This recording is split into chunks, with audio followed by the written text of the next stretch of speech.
오늘 아침 뉴스 연구소. 오늘 아침 뉴스의 맥을 짚어드리는 시간 뉴스 연구소.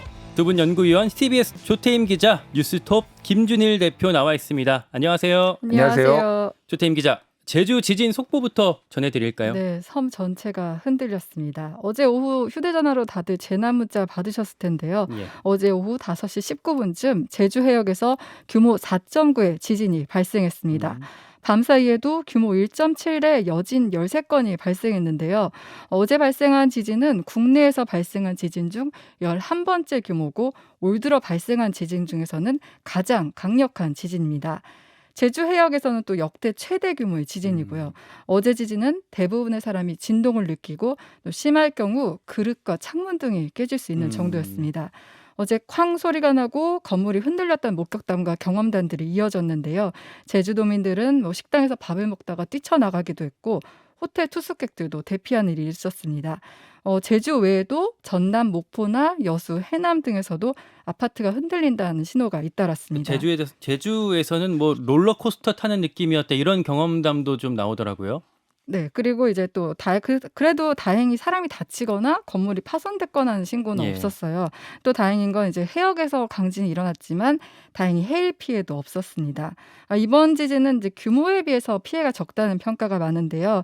기상청은 이번 지진이 육지가 아닌 바다에서 일어난 데다 단층 이게 위아래 이게 수직이 아니라 수평으로 움직여서 다행히 피해가 줄었다고 분석했습니다. 그러니까 지진이 제주도에서 난 게 아니라 제주 남서쪽 해역에서 발생을 한 거죠. 김준일 대표. 예. 그러니까 제주도에서 이런 지진이 난 거, 이 정도 규모의 지진이 난 건 처음이라고 하더라고요. 일단 기상청에 따르면은 78년도 이래로 지금 규모 4 이상이 이쪽에서 제주 쪽에서 발생한 게 처음이라고 합니다. 그러니까 규모 4라고 하면은 많은 사람이 진동을 느끼고 물체가 좀 흔들리는 거고, 규모 이제 진도 5가 되면은 아예 이제 물체들이 막 떨어지고 하는 거거든요. 근데 4.9니까 그 경계선상이 있었다. 뭐 물건들이 일부 떨어질 수도 있다. 이 정도로 보시면 될 것 같아요. 최근에 지금 그 환태평양 이 지구대라고 해야 되나요? 이쪽에서 지진대에서 지진이 많이 발생하는데 이 제주 지진하고 직접적인 관련은 없다고 그래요.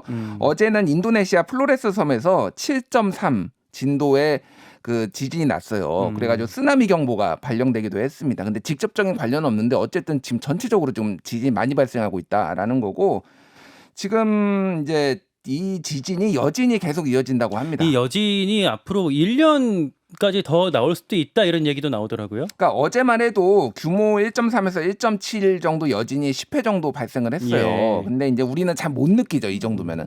근데 어쨌든 수개월에서 길면은 1년까지 지금 이어질 수 있다라는 거예요. 그러니까 최근에 어쨌든 지금 지진이 지금 전체적으로 한국을 포함해서 전체적으로 많이 발생하고 있기 때문에 대응을 좀 잘해야 되고, 어제 원전에서는 아무 이상이 없었다고 이제 다행이네요. 뭐 예. 수력 원자력 쪽에서 이제 얘기를 하기는 했는데, 이것도 좀 관리를 좀 철저히 해야 되겠죠. 그러니까 그럴 일이 없으면 좋겠지만 혹시 모를 사태에 대비해서 어떤 내진 설계나 이런 것들 충분히 좀 보강해놔야 될 것 같습니다. 두 번째 살펴볼 뉴스.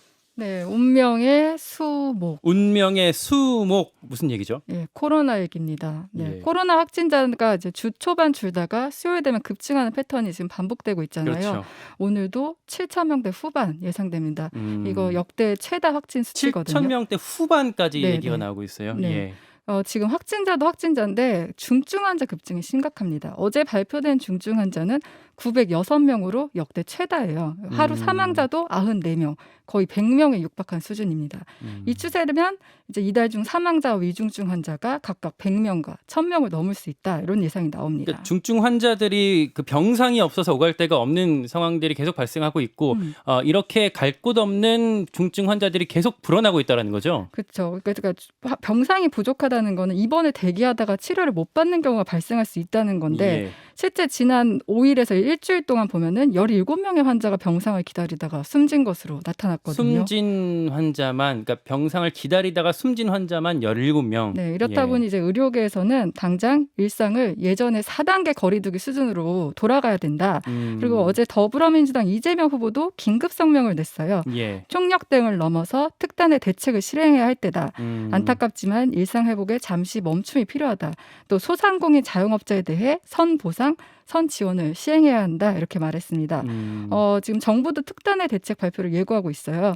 어제 박수현 청와대 국민소통수석 어제 김현정 뉴스쇼에서 방역 조치는 이미 준비는 다 돼 있다. 근데 수요일, 목요일 이번 주 상황 지켜보자 이렇게 말했거든요. 맞아요. 어제 그 인터뷰 중에 제가 물었을 때 수요일, 목요일, 그러니까 이번 주, 그러니까 오늘 내일이죠. 이 그렇죠. 상황들 지켜보자라고 얘기했던 기억이 나네요. 그러니까 수요일, 목요일이 확진자 수가 가장 많은 요일이기 때문인데요. 오늘과 내일 이제 중증 환자 수나 확진자 수를 보고 이제 금요일 발표를 할 것으로 보입니다. 김준일 대표, 네. 뭐 특단의 대책, 뭐 추가 조치 이런 얘기들이 많이 나오는데 그러면 결국 지금 뭐 단계적 일상 완화, 위드 코로나 자체를 좀 일시적으로 멈추는 것 쪽으로 가닥이 잡히고 있는 것 같아요. 예, 뭐 어제 이제 몇몇 언론이 뭐 이제 취재 청와대나 방역 당국 취재를 해서 보도를 한 거를 보면은 일단 사적 모임은 4-5명으로 더 제한을 한다라고 하는 거. 지금 수도권 6명, 비수도권 8명이잖아요.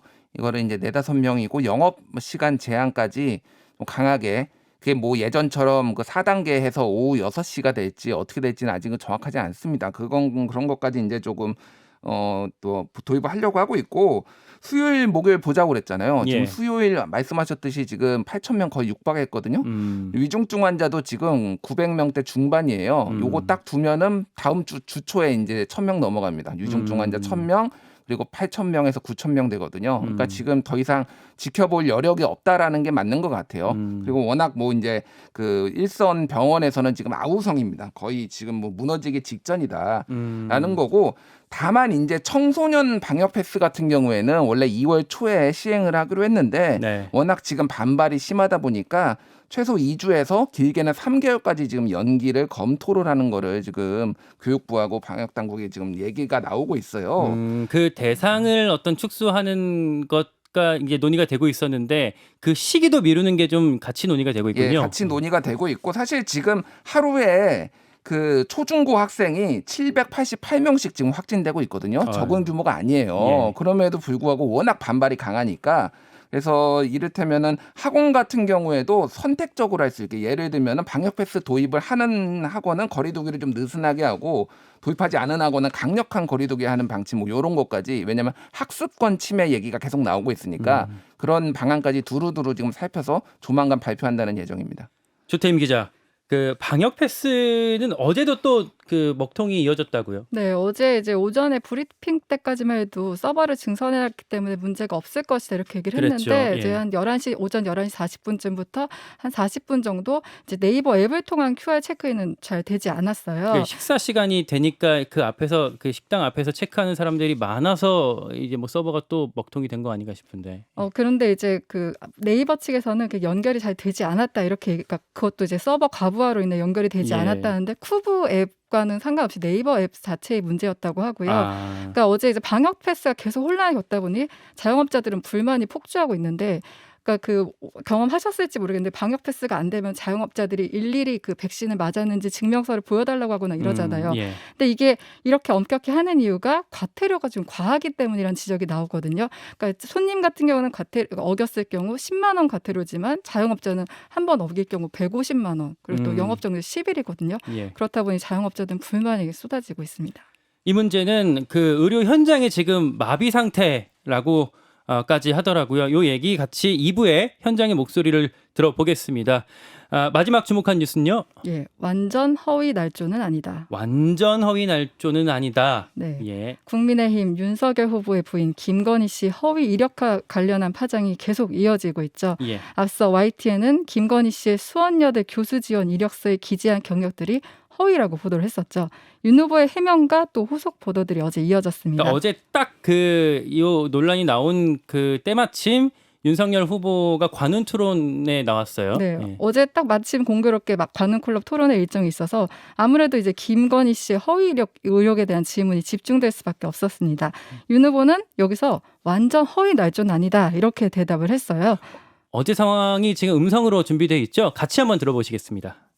그러니까 YTN의 그 기사는 그 부분적으로는 모르겠습니다만은 전체적으로 허위 경력은 아니고 그 부분을 충분히 설명을 했는데도 막 이런 식으로 보도가 난 거에 대해서는 제 처가 그 기자와의 대화에서 결혼하기도 전에 오래된 일까지 이렇게 뒤지느냐 하는 차원에서 좀 억울함을 얘기를 했을 수는 있겠습니다만은 그게 부적절한 거로 저는 보여지고, 다만 YTN 보도처럼 그것이 허위는 아니라는 것입니다.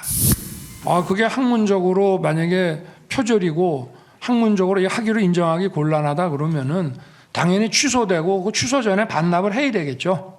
그건 뭐 상식 아니겠습니까? 이렇게 윤석열 후보가 해명을 했는데 바로 또 다른 반박이 나왔다고요. 네, 예. 이 기자회견 있고 나서 바로 이제 한국 게임 산업협회 사무국장이었던 한 인사가 페이스북 글을 통해 자신이 전신인 연합회 시절부터 5년 동안 협회에서 사무국장으로 일했는데 김건희 씨를 본 적이 없다 이렇게 밝혔습니다. 그러니까 이렇다 보니 해명도 적절치 않다 이런 지적이 나오는데요. 김건희 씨가 또 이제 2004년 서울 국제 만화 애니메이션 페스티벌에서 대상을 수상했다고 기재했는데 당시 장편 부문 그랑프리 수상적인 감독과 제작사도 김 씨를 알지 못한다 이런 언론 보도가 있었습니다. 예. 김준일 대표, 예. 뭐 죄라면 죄다, 뭐 돋보이고 싶어서 했다. 요게 지금 김건희 씨가 했던 얘기라는 거죠. 예, YTN의 이제 기자의 답변, 그러니까 질의에 대한 해명이었고, 예. 그래서 지금 국민의힘 분위기는 아예 이제 언론 접촉 금지, 뭐 이 정도 수준으로 하고, 소위 말해서 이제 등판 이제 대중의 노출, 미디어에 노출되는 것도 아예 안 하는 쪽으로 지금 얘기가 나오고, 최대한 늦게. 최소한 노출 전략에서 아예 대선 때까지 안 나오는 게 낫겠다라는 얘기까지 지금 나오고 있다고 합니다. 그러니까 김건희 씨를 늦게 등판시키자라는 얘기라는 거죠. 늦게가 원래 기조였는데 예. 아예 대선 때 안 나오는 아예. 그런 얘기까지 지금 나오고 있다고 해요. 왜냐하면 지금 나와서 뭔가를 해명을 한다고 해도 이게 제대로 해명이 되겠느냐 이 분위기에서 좀 이 리스크가 너무 크다라는 얘기가 나오고 있는데 그건 뭐 좀 더 지켜봐야 될 것 같고요. 예.